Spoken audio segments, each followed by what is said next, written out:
वफाकी हुकूमत ने जो जेल ट्रायल को कलअदम जेल ट्रायल के हवाले से मंजूरी दे दी है, इस हवाले से क्या कहेंगे कि क्यों बार बार फैसले तब्दील हो रहे हैं और किसी एक फैसले पे क्यों नहीं रहा जा रहा? बुनियादी तौर पे वो शुरू में स्टार्ट में ही गलती कर चुके थे, प्रॉपर प्रोसेस अडॉप्ट नहीं किया था। अब वो लकूना फिल करने के लिए, क्योंकि अदालत ने तमाम प्रोसीडिंग को विशिएट कर दिया, अब वो दूसरा रास्ता अडॉप्ट कर रहे हैं और चाह रहे हैं कि पहली वाली गलतियाँ ना करें। मगर उसके दौरान अदालत ऑलरेडी इतनी इलीगैलिटीज़ खुद कमिट कर चुकी है कि वो अब लकूना कवर नहीं हो सकेंगे। अच्छा सर, कल जो अडियाला में समाअत होगी, क्या ये ओपन ट्रायल होगा?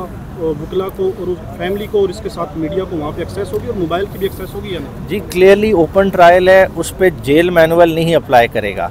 अब जो जेल के हुकाम है उनकी गलत फहमी ये है कि हम उनके प्रेमिसेस में चले जाएं तो वहाँ जो है ना जेल के रूल्स अप्लाई करेंगे। आप वहाँ हैं कोर्ट के हाथे में, ओपन ट्रायल है, वो ना किसी को कैमरे से रोक सकते हैं, ना किसी आम पब्लिक के बंदे की एंट्री रोक सकते हैं, जब तक कि court expressly under official secret act order ना करे कि जी मैं ये इस पर्टिकुलर प्रोसीडिंग के लिए इन कैमरा प्रोसीडिंग करना चाहती हूँ। तो ऐसी कोई बात नहीं है। तो इस चीज़ को हम कल एजिटेट भी करेंगे, इन्हें पब्लिक को एक्सेस देनी चाहिए, मीडिया को भी, फॉरेन मीडिया को भी पूरी एक्सेस देनी चाहिए। क्योंकि देखिए साइफर का इशू ऐसा है जिसकी पॉलिटिकल और इंटरनेशनल कॉनोटेशंस हैं, जब तक वो प्रॉपरली रिफ्लेक्ट नहीं होगा तो ये ट्रायल हो ही नहीं सकता।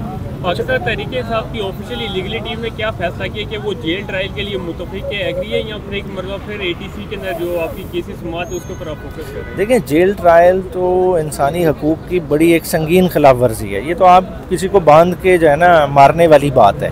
देखिए ओपन ट्रायल का ऑर्डर है, ठीक है, ओपन ट्रायल का वेन्यू जेल में रख दिया गया है, ठीक है। अगर ओपन ट्रायल को वो भी हम उसको एक सेपरेटली चैलेंज करेंगे, मगर फॉर आर्ग्यूमेंट से अगर इसके करना ही ओपन ट्रायल को जेल में है तो फिर इसी माहौल में होगा जिस तरह इधर जुडिशल कॉम्प्लेक्स में हो रहा है। अगर इससे शॉर्ट माहौल है तो वो हमें एक्सेप्टेबल नहीं होगा। अच्छा सर, एक तो ये बता दें, जो बैरिस्टर गोहर की चेयरमैन का जब से उनका नाम सामने आया है उस पर PTI के अंदर एक तनाज़ा है, और दूसरे नंबर पे जो खान साहब से वकला की मुलाकातें होती हैं, जितने भी वकला हैं वो बाहर आके कोई अपना बयान देता है, कोई बयान देता है, कोई कुछ बयान देता है। तो जो मीडिया है, जो अवाम है, वो किस पे तवक्को करे, किस पे भरोसा करे कि ये बात ठीक कर रहा है? अच्छा, जैसे आपने गौर साहब का नाम लेके बात की, देखिए उनके नाम पे किसी को तनाज़ा नहीं है। बुनियादी तौर पे देखें इलेक्शन कमीशन ने एक ऑर्डर पास कर दिया, जो कि ऑर्डर हम चैलेंज भी कर रहे हैं, ये नहीं कि हम उनका वो ऑर्डर एक्सेप्ट कर रहे हैं। मगर पाकिस्तान की तारीख में कभी नहीं हुआ कि पार्टी के इंटरनल इलेक्शन को इस तरह से suo motu election commission set aside कर दे। उन्होंने बुनियादी तौर पे ये 20 दिन का ऑर्डर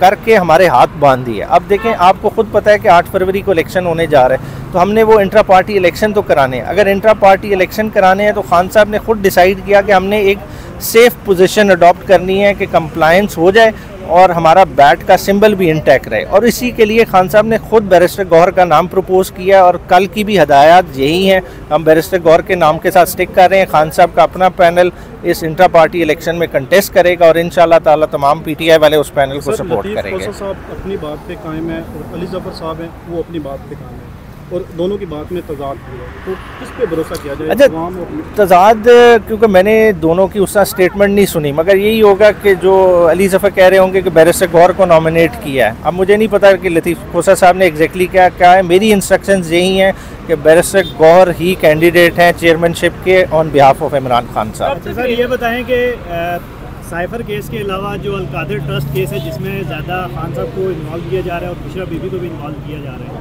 गुज़श्ता रोज़ लीगल टीम की तरफ से नेशनल प्रेस क्लब में एक प्रेस कॉन्फ्रेंस की गई और उसमें ये कहा गया कि अलकादिर ट्रस्ट केस बहुत सादा है।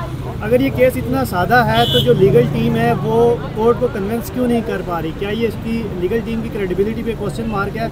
अगर तो वो कोर्ट को सेटिस्फाई कर रही है तो फिर कोर्ट फैसला डिले क्यों कर रही है? ज़रा दो चीज़ें। अच्छा, जो अलकादिर का है ना, अभी देखें प्री ट्रायल प्रोसीडिंग चल रही हैं, अभी तक अलकादिर का केस चला नहीं है। उसमें देखेंगे आपके Bushra Bibi pre arrest bell में, खान साहब की रिमांड की प्रोसीडिंग चल रही थी और रिमांड में तफ्तीशी अफसरान अपना मवाद इकट्ठा कर रहे थे। और उसी दौरान आपने देखा कि सुप्रीम कोर्ट में एक रिपोर्ट जमा होती है जहां पे मशरिक बैंक वाला डिस्क्लोजर आता है कि वो डायरेक्ट मुबशरा रियाज ने पैसे ट्रांसफ़र किए हैं to the account of supreme court, बीच में और कोई उस तरह से इन्वॉल्वमेंट नहीं है। तो वो उस एस्पेक्ट की बात हो रही है। अगर आप फाइनेंशियली देखा जाए तो एक ट्रस्ट का मामला है, ट्रस्ट में कोई या तो हो ना कि हमने इल्ज़ाम ये हो कि इमरान खान साहब ने उस पैसे सुप्रीम कोर्ट के जो पैसे आए उसमें से कोई पैसे ले लिए, ऐसा कोई इल्ज़ाम नहीं है। ना ही इल्ज़ाम ये है कि वो पैसे सुप्रीम कोर्ट में क्यों गए, जाने गवर्नमेंट ऑफ पाकिस्तान के अकाउंट में थे और उसके एवज़ ये प्रॉपर्टी ले ली। वो देखें प्रॉपर्टी ट्रस्ट की प्रॉपर्टी है, वो मलकियती इमरान खान की नहीं है। इमरान खान का एक गुडविल है। इमरान खान ऑलरेडी शौकत खानम के ट्रस्टी हैं, नमल के ट्रस्टी हैं। देखिए जब बड़े नाम होते हैं वो ट्रस्ट के साथ जुड़ते हैं तो और फंडिंग भी आती है, लोग फिलंथ्रोपिस्ट को खुल के पैसे देते हैं। और उसी क्यों हो रहा है सर, ये बता दीजिए। डिले तो नहीं हो रहा, डिले के स्टैंड में अब तो रेफरेंस फाइल करना है प्रोसिक्यूशन ने। अब प्रोसिक्यूशन जुर्रत करे, मलिक रियाज के अगेंस्ट रेफरेंस फाइल करे, मलिक रियाज की फैमिली के अगेंस्ट रेफरेंस फाइल करे, और बहुत सारे लोग उसके साथ जुड़े हुए हैं, उन सारों को इन्वेस्टिगेट करें, हसन नवाज को इन्वेस्टिगेट करें। स्टार्ट तो ट्रेल वहाँ से हो रही है कि एनसीए ने जो सस्पिशियस ट्रांजैक्शन पकड़ी वो क्या है, वो वन हाइड पार्क की सेल है कि 25 मिलियन पाउंड की प्रॉपर्टी हसन नवाज ने 50 मिलियन पाउंड में बेची है। उन सारे एस्पेक्ट को इन्वेस्टिगेट करें, इन्हें मुलजिम बनाए, रेफरेंस फाइल करें, खुद ही पता चल जाएगा। शुक्रिया सर, थैंक यू। साहब लास्ट क्वेश्चन है, आप जितने भी लीगल टीम है इमरान खान की, आप एक इकट्ठे बैठ के प्रेस कॉन्फ्रेंस करें लोगों को जो कंफ्यूज का शिकार हैं, ताकि एक मुतहद नजर आए। पार्टी एक ऐसे दाने पे खड़ी है तो बहुत मुश्किलात। ये आपका बहुत अच्छा मशवरा है, इस पे होना चाहिए बिल्कुल, एक क्लैरिटी के लिए बहुत ज़रूरी है। ये बहुत अच्छा मशवरा, आपका मशवरा बाय करते हैं। मैं आज ही पार्टी को सजेस्ट करूँगा कि वो कोर्ट के सामने ये रखें और डेजिग्नेट करें और तमाम जो लीगल इशूज़ हैं उन पर एक हम सम अप दें। अच्छा सर, आखिरी सवाल ये बता दीजिए कि रिहाई कब तक मुतवक्किल है इमरान खान की, और क्या आगे आने वाले इंतखाबात में 2024-60 फरवरी इंतखाबात में कंटेस्ट करेंगे, हिस्सा लेंगे? अच्छा देखें, अब ये आपने बड़ा ही खूबसूरत सवाल किया। देखें कल एक फ़ैसला आया इस्लामाबाद हाई कोर्ट की तरफ से, ठीक है, नवाज शरीफ का। अब वो कितना फास्ट ट्रैक फैसला आया है। एक बंदा 4 साल एब्सकॉन्डर रहा है, उसकी अपील रिवाइव होती है इसी महीने और इसी महीने में डिसाइड हो जाती है। ये एक तरफ से ये है, दूसरी तरफ से खान साहब की अपील इतने अरसे से लिंगर ऑन हो रही है, उसका फैसला नहीं हो रहा। आज वो अपील डिसाइड हो जाए तो खान साहब के इलेक्शन लड़ने पे कोई कदगन ही नहीं रहती। क्या मुज़ाकरात की दावत दी गई है? मुज़ाकरा ये तो अब खान साहब से पूछ के ही बताया जा सकता है। देखें जेल में एज सच कोई नहीं मिलता, बहुत रिस्ट्रिक्टेड एनवायरनमेंट में खान साहब को रखा हुआ है। बाकी मैं ये कहूँगा बाकी पॉलिटिकल कैदी भी वहाँ हैं, उनके लिए वो सख्तियाँ नहीं हैं जो खान साहब के लिए। Thank you sir. Islamabad high court की तरफ से, ठीक है, नवाज शरीफ का। अब वो कितना फास्ट ट्रैक फैसला आया है। एक बंदा 4 साल एब्सकॉन्डर रहा है, उसकी अपील रिवाइव होती है इसी महीने और इसी महीने में डिसाइड हो जाती है। ये एक तरफ से ये है, दूसरी तरफ से खान साहब की अपील इतने अरसे से लिंगर ऑन हो रही है, उसका फैसला नहीं हो रहा। आज वो अपील डिसाइड हो जाए तो खान साहब के इलेक्शन लड़ने पे कोई कदगन ही नहीं रहती। क्या मुज़ाकरात की दावत दी गई है? मुज़ाकरा ये तो अब खान साहब से पूछ के ही बताया जा सकता है। देखें जेल में एज सच कोई नहीं मिलता, बहुत रिस्ट्रिक्टेड एनवायरनमेंट में खान साहब को रखा हुआ है।